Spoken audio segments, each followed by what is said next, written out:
Assalamualaikum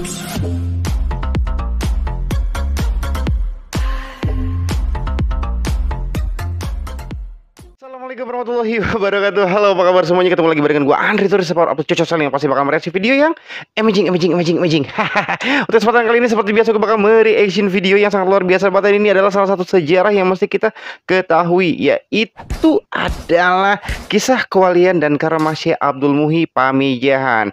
Pamijahan bukan di Bogor ya, Pamijahannya ya, bukan di Bogor, tapi ini di daerah Tasikmalaya. Dan Syekh Abdul Muhyi Pamijahan ini adalah salah satu dari murid Syekh Abdul Rauf Asy-Syinqili yang berada di Aceh. Penasaran kan? Yuk kita reaction bareng-bareng. Kita mulai 1, 1, 1, 2, 2, 2, dan 3. Nih kisah kewalian. Kisah kewalian dan karomah Syekh Abdul Muhyi Pamijahan. Masya Allah.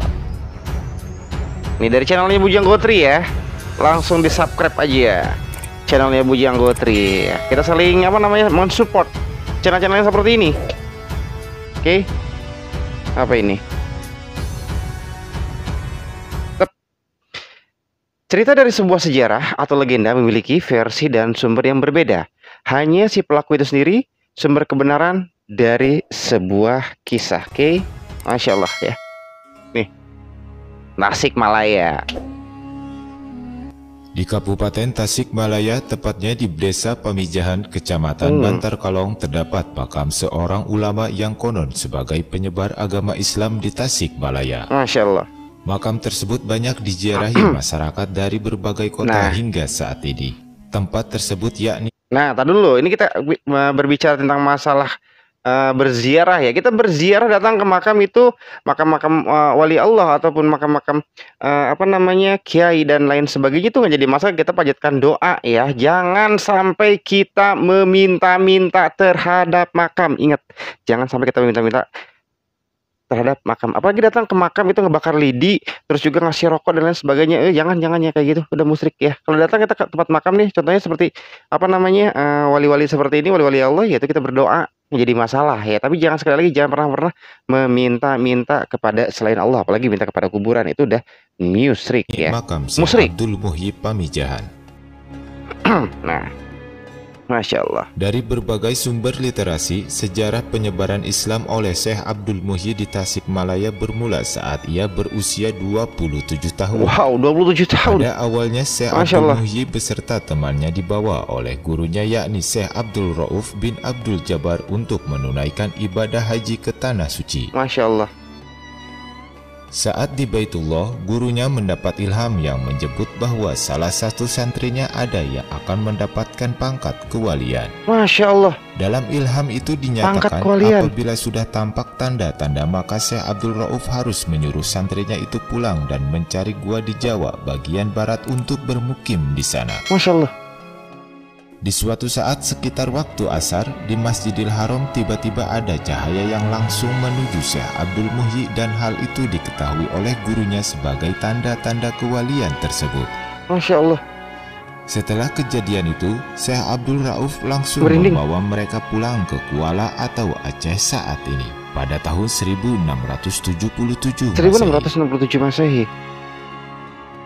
Wait. Dari ini si Abdul Rauf Asy-Syinqili ya, dan si Abdul Muhyi Pamijahan ini masih berada di Mekah ya, dan mereka itu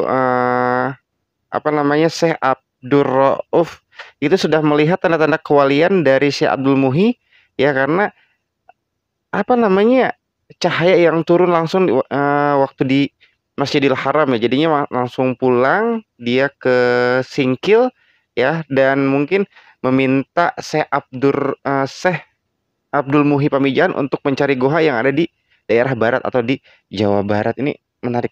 Sesampainya di Kuala, Syekh Abdul Muhyi disuruh pulang ke Gresik untuk minta restu dari kedua orang tua karena telah diberi tugas oleh gurunya untuk jadinya ya, Syekh Abdul Muhyi ini adalah orang dari Gresik ya, jadi dia pulang dan meminta restu pada orang tuanya untuk mencari gua di wilayah Jawa Barat dan harus menetap di sana. Masya Allah.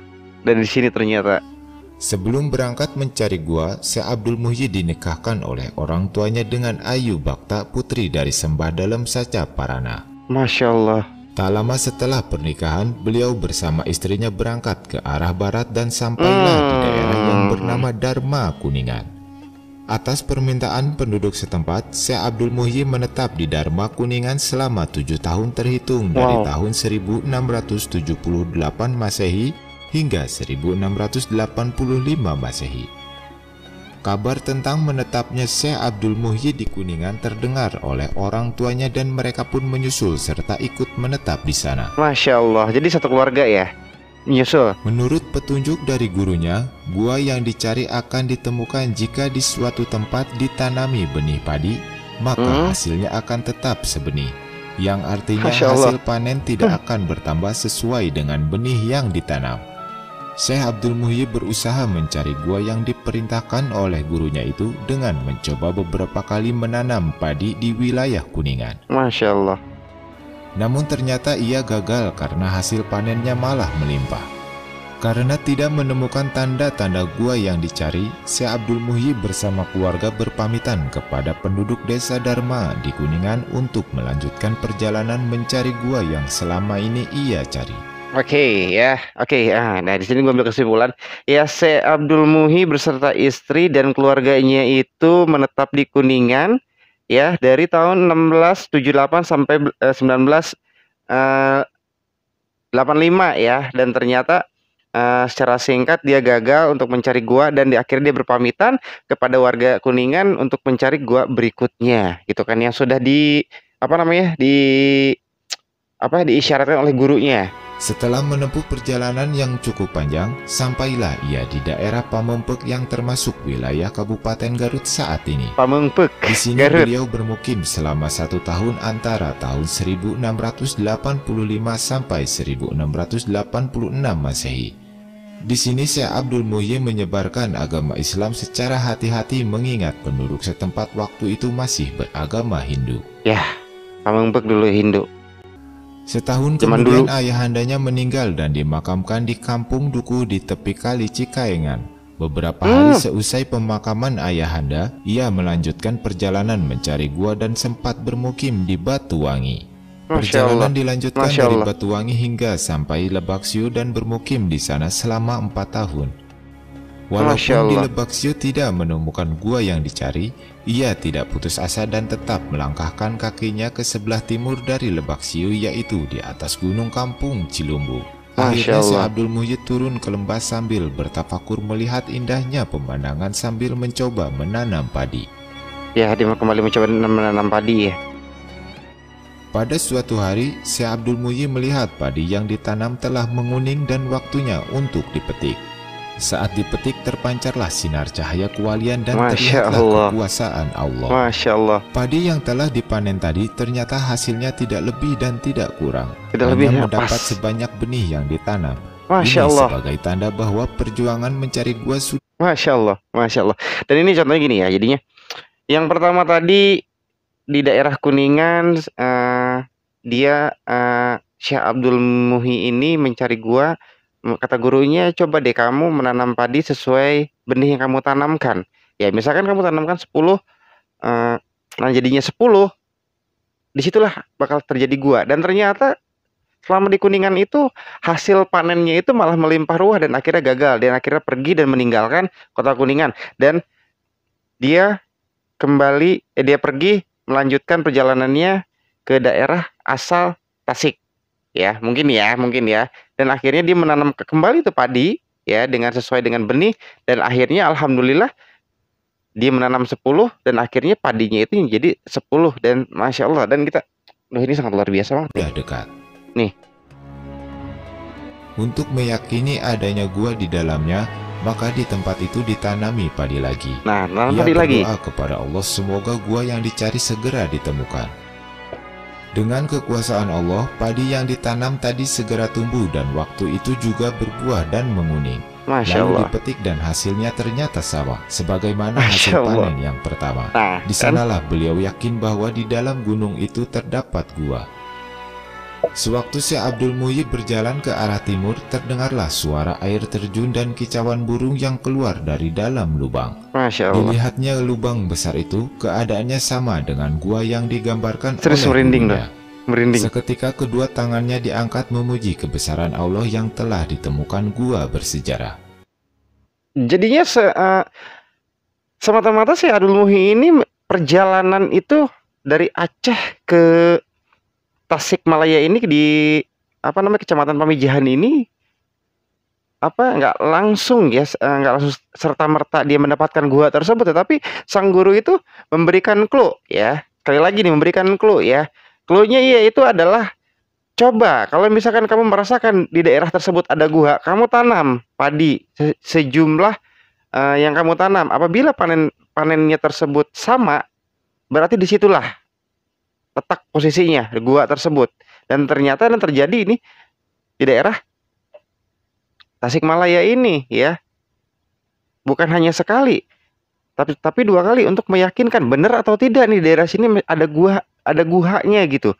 Dan ternyata alhamdulillah dia menemukan gua tersebut, dan gua tersebut ternyata sudah digambarkan oleh gurunya itu, yaitu Syekh Abdul Rauf Asingkili. Ternyata guanya seperti ini, dan Syekh Abdul Rauf ini, Syekh Muhyi Pamijahan ini sudah menemukan sudah menemukan gua yang sudah digambarkan oleh gurunya tersebut. Masya Allah.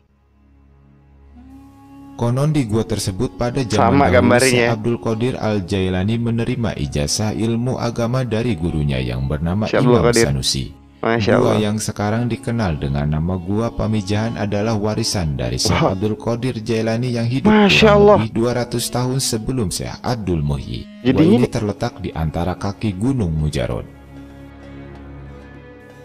Jadinya gua ini adalah ibaratnya warisan dari Syekh Abdul Qadir Jailani. Ini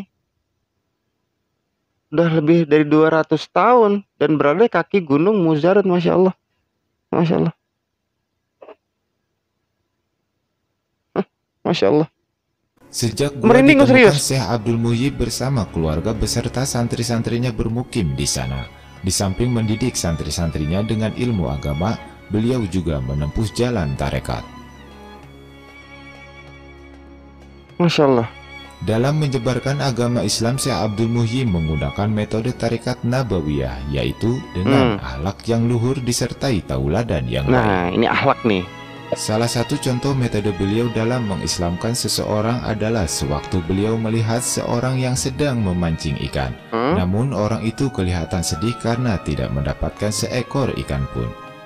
Lalu dihampirinya dan disapa oleh Syekh Abdul Muhyi. "Bolehkah saya meminjam kailnya, Tuan?" Orang tersebut memperbolehkannya. Lalu Syekh Abdul Muhyi pun mulai memancing dengan terlebih dahulu membaca basmalah dan 2 kalimat syahadat.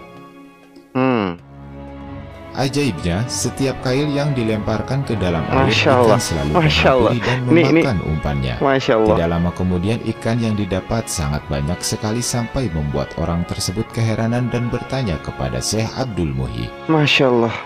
"Kenapa Tuan bisa mendapatkan ikan begitu banyak? Sedangkan dari tadi tak seekor pun ikan yang saya dapat. Apa jampi-jampi yang Tuan baca tadi?" Syekh Abdul Muhyi pun menjawab, "Semua karena kuasa Allah Subhanahu wa Ta'ala, dan yang tadi aku baca adalah doa." Dan akhirnya orang tersebut tertarik dengan doa itu dan masuk Islam. Masya Allah. Masya Allah. Unik ya. Selain itu terdapat banyak karomah Syekh Abdul Muhyi yang membuat ketertarikan masyarakat untuk mengikuti dakwah Islam beliau. Masya Allah. Syekh Abdul Muhyi selain seorang ulama yang menguasai ilmu agama dengan sangat baik, beliau pun dikenal sebagai seorang yang ahli dalam bidang medis, pertanian, Wow. ilmu hisab, serta karomah dalam ilmu Wow. olah kanuragan yang sangat mumpuni. Serius merinding. Ya jadinya Syekh Abdul Muhyi ini bukannya hanya seorang ulama ya yang karismatik, yang memiliki karamah yang tinggi, tetapi Syekh Abdul Muhyi ini dia ini spesialisnya ya, salah satu spesialis yang ahli di bidang kanuragan. Terus juga medis dan lain sebagainya. Masya Allah ya, ini Allahu Akbar, ini benar-benar salah satu ulama yang ada di Jawa Barat. Dan ini adalah murid dari salah satu ulama yang ada di Aceh sana. Masya Allah. Dari jasa dan kerja keras beliau dalam berdakwah menyebarkan ajaran agama Islam di wilayah Jawa Barat khususnya, Semoga Allah selalu melimpahkan keberkahan Amin, kepada amin, amin, beliau. amin, amin, amin, Dan amin. juga semoga kita semua bisa meneladani kisah sang guru mulia Nah, Syekh ini. Abdul Muhyi Pamijahan. Amin. Ya Allah. Amin, amin ya Allah ya. Masya Allah, Masya Allah, ini sangat luar biasa banget, serius deh ini. Ini adalah cerita dan sejarah yang benar-benar harus kita ketahui ya sebagai umat Islam. Ingat ya, garis bawah, sebagai umat Islam, bahwasanya itu yang namanya wali Allah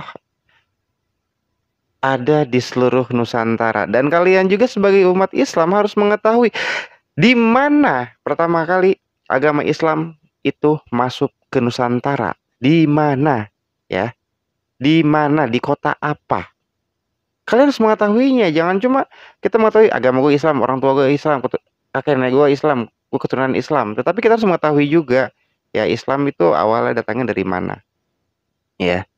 Terus ulama-ulama juga kita harus mengetahuinya. Mengetahui artinya ulama-ulama yang zaman dulu menyebarkan agama Islam ke Nusantara itu siapa saja ya, karena wali Allah itu banyak banget yang harus kita ketahui ya. Dan gue secara pribadi juga jadi merasakan kayak sepertinya apa namanya, sepertinya ini loh, sepertinya nanti ini dari Aceh pertama kali Islam masuk nanti sampai ke Papua juga sama gitu ya. Karena kalau ditarik menurut gue gini, set kan dari Aceh nih, dari Aceh ujung ya, ujung Sumatera ya, terus turun ke bawah, belok sampai ujungnya di sini sampai Lampung, terus masuk ke Jawa Timur, terus Jawa Tengah, Jawa Barat, dan naik lagi ke atas yaitu ke Papua. Masya Allah ya, sangat luar biasa banget ya. Yang pastinya buat kalian semua jangan pernah bosen ya, jangan pernah bosen melihat reaction dan video berbagi dari gue ini ya, karena ini salah satu sejarah yang harus kita ketahui sebagai umat Islam. Oke, yang pastinya terima kasih buat semuanya udah ikuti perjalanan reaksi gue. Dan jangan lupa buat lo semua yang baru aja gabung di channel gue, jangan lupa langsung disabret biar gue tambah semangat dan channel ini biar terus sama berkembang, karena channel ini bisa berkembang berkat kalian semua. Oke, gue Andri Turus pamit dengan kalian semua, amigos para Assalamualaikum warahmatullahi wabarakatuh. Sini sama bye bye. I love you all. Dah.